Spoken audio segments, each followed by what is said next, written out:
Aha! You must be the new hunter. Welcome to the hunter's dream. This will be your home. For now, I am... Gehrman. Friend to you hunters. You're sure to be in a fine haze about now, but don't think too hard about all of this. Just go out and kill a few beasts. It's for your own good. You know, it's just what hunters do. You'll get used to it. He's an interesting fellow, that one is. Gehrman. I like to call him Wheels, because he's in a wheelchair. Over here is a inanimate doll. Inanimate for now, at least. Over here is a merchant. The blood shards, or excuse me, blood echoes that we've been picking up can be used over here as well to purchase a variety of things if you want. You can, for example, upgrade your equipment. Purchasing it from here will give you a significant boost to your defenses.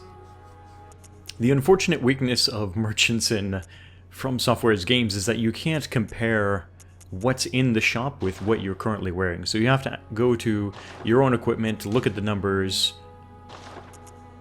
memorize generally or whatever what it is that you're wearing. We can see our physical defense numbers versus blunt versus thrust, blood defense, etc. from here. Then go back to the shop, and it looks like these numbers are significantly higher. Unless you're feeling like you don't need this armor, I would suggest go ahead and purchase this equipment. It's very cheap, it's very easy to farm up. The blood echoes from the enemies in Central Yharnam. You can tell now also, as I'm changing the gear, those numbers on the right are changing. Highlighted in blue means an increase. And look at that. So much swag, man. There are also, of course, consumables here. Blood vials, quicksilver bullets, cocktails. We don't, generally speaking, want to spend our blood echoes for things like blood vials and quicksilver bullets. As I just mentioned, you can farm blood echoes very easily, and also farm blood vials and quicksilver bullets just as easy. Alright, we're back in Central Yharnam. Papa's got a brand new bag, baby. Got some new gear, upgraded axe. And we're dealing just a little bit more damage, and we can take just a little bit more punishment, which is going to be good, because we're headed to fight the Cleric Beast next. Switching to the torch so we can see in the darkness. There's that enemy at the bottom of the stairs over there. We can sneak up to him by quietly walking up to him. And we're going to get access to the other side of that door here real soon.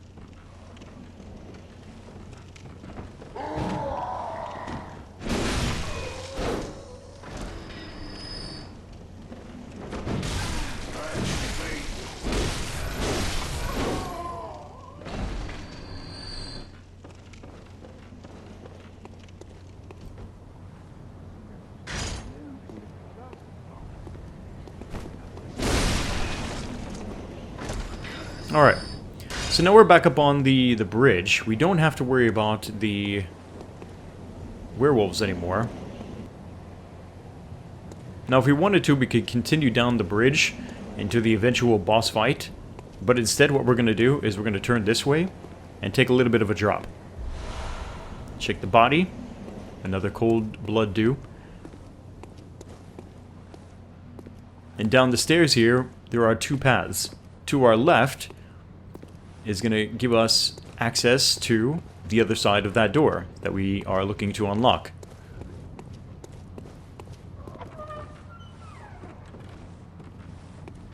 And over here, to the left, is the area where the two brick trolls are, as I call them. You don't have to worry about taking any action against them now, but there is more to be seen in that direction. Down the stairs here, we've got a bunch of dogs in cages. Don't wait for them to break out. Instead, just go ahead and start slaughtering them. One of them will break out down there, though.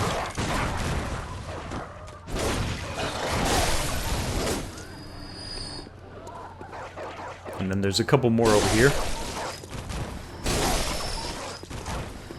Chances are, I don't know this for sure, I'm just guessing, but chances are if you don't kill them now while they're in those cages, you may be moving on like this and then they break out later. I'm not waiting for that. Got another dog over here. And somehow I missed with that R2. That was a fail. Cold Blood Dew for Blood Echoes.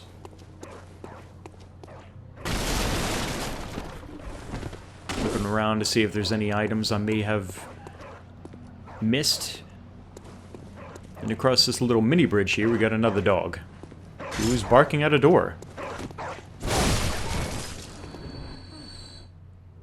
You're a hunter, aren't you? Then, well, do you know of any safe places? So the conversation starts automatically once you've killed that dog. There's a woman inside asking if you know of any safe places. I have not discovered exactly where yet she is referring to, but there is another area down that way. Maybe that's the direction of the safe haven she's looking for. But that's not our concern right now. We're sticking to Central Yharnam for now. You cannot go back up there, by the way. We're gonna have to go back this way and take that doorway that we opened before. Alright, so we're back up to the main bridge, and it's time now to head across the bridge into the boss fight. Up here we've got 3, let's call them demonic crows, and a brick troll. Make our life just a little bit easier and taunt the troll with a pebble. These trolls are actually really, really easy to deal with, especially if you have the two-handed hunter's axe like this. Just wait for them to attack, back up, R2, R1. Real simple.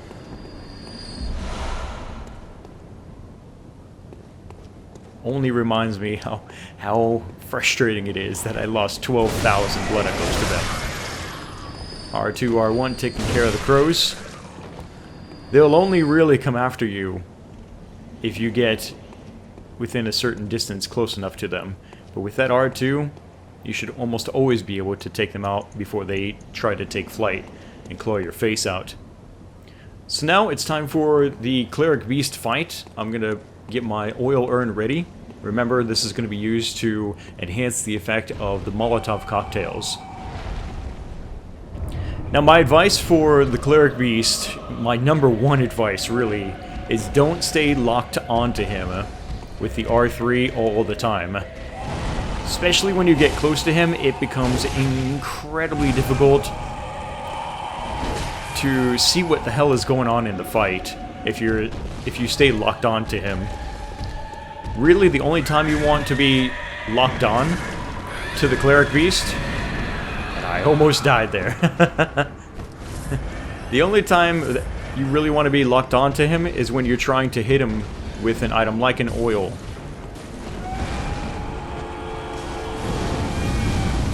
There goes the cocktail, dealing massive amounts of damage.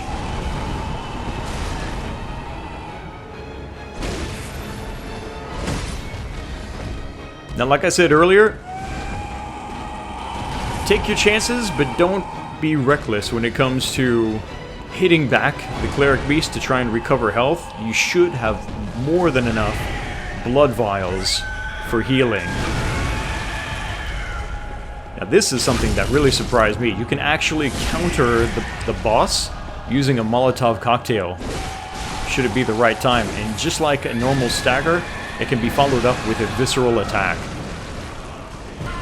Beware of when you see that red mist that the beast is summoning. He seems to be going into a sort of different behavior, possibly more aggressive.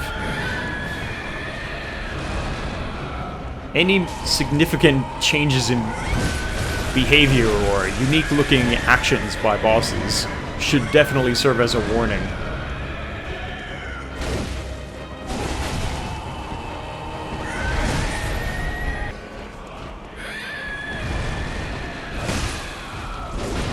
If you can, try to position yourself behind the Cleric Beast, get in a few hits, but beware, he will definitely be turning around soon to pay you back.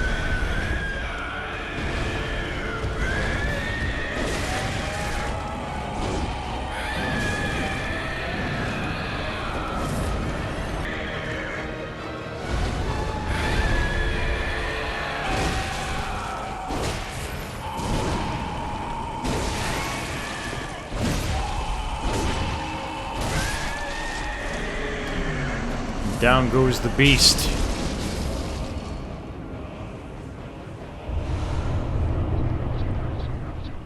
Upon killing the beast, we get a Sword Hunter badge and access to another lamp. Before we tap on that lamp, though, there's 10 Quicksilver bullets sitting there on that body. Light the lamp. And now we're sitting on 5,800 plus blood echoes. It's definitely time to go back to the Hunter's Dream.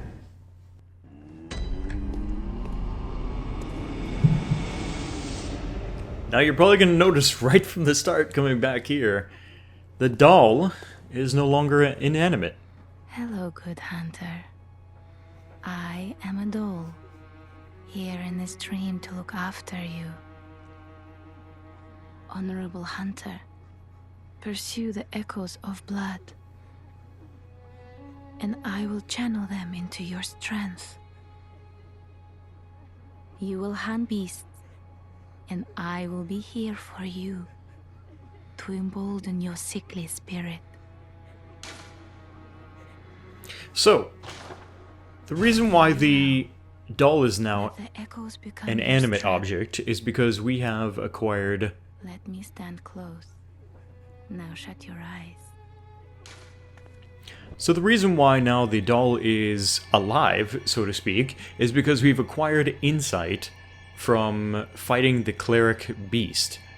Upon acquiring insight, now we have access to be able to upgrade our character, our levels, our attributes. At this point, my recommendation, unless you have an idea of future weapons for whatever reason, and you understand what strength or perhaps skill requirements there are to wield those weapons, I would just go ahead and put points into endurance and vitality. Put a couple points in endurance, a couple into vitality, whatever combination works for you. This is going to give us, of course, more health and more energy for rolling and attacking. Farewell, good hunter. May you find your worth in the waking world. Just to the right, we also have a couple of items to be acquired, a silencing blank and the beckoning bell. The beckoning bell is used in combination with insight points to be able to do co-op with other players in Bloodborne.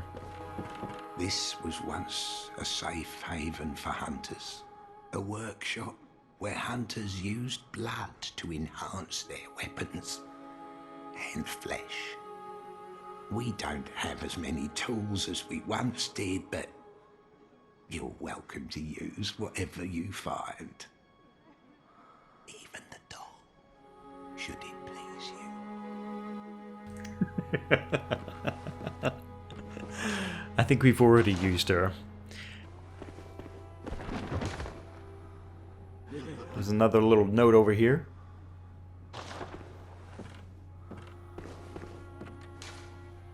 And over here is another workshop, but we don't have access to it just yet. So we've spent our blood echoes. Let's go back to Central Yharnam, and we'll do some more exploring in different paths that we can take. Alright, here we are back in Central Yharnam. Got this gate open. We're going to take this shortcut. Kill this guy. And now we're going to go after the brick trolls that we saw earlier. By clearing these out, it'll give us access to an elevator that will take us to another area. I'm not actually going to do it, but I'm just going to show you how you can, for example here, take on the brick trolls that will give you access to that elevator.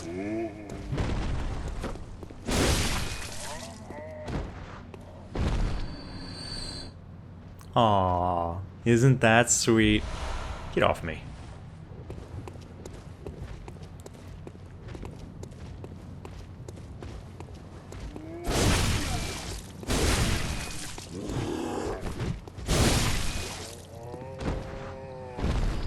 Alright. Shining coins. If you inspect that item, as in checking it out from your inventory, you'll be able to see that it has a description claiming that it can help you see in dark lit places, or something like that. I'm thinking it's something like the prism stones from Dark Souls. And just inside here we have a lever that we can hit, and that will bring up an elevator to leave Central Yharnam.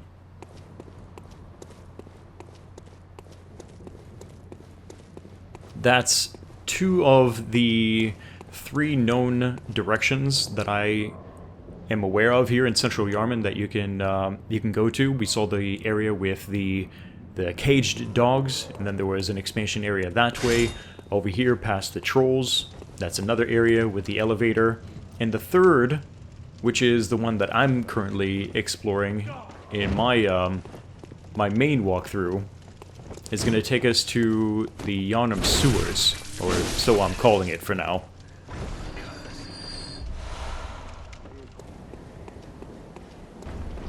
And here is the path. The stairs will lead down. And there's no enemies yet, so don't worry about anything. There are a couple of items that we want to pick up. There's one over here on the ledge. 10 pebbles. Good timing, I was getting low on pebbles.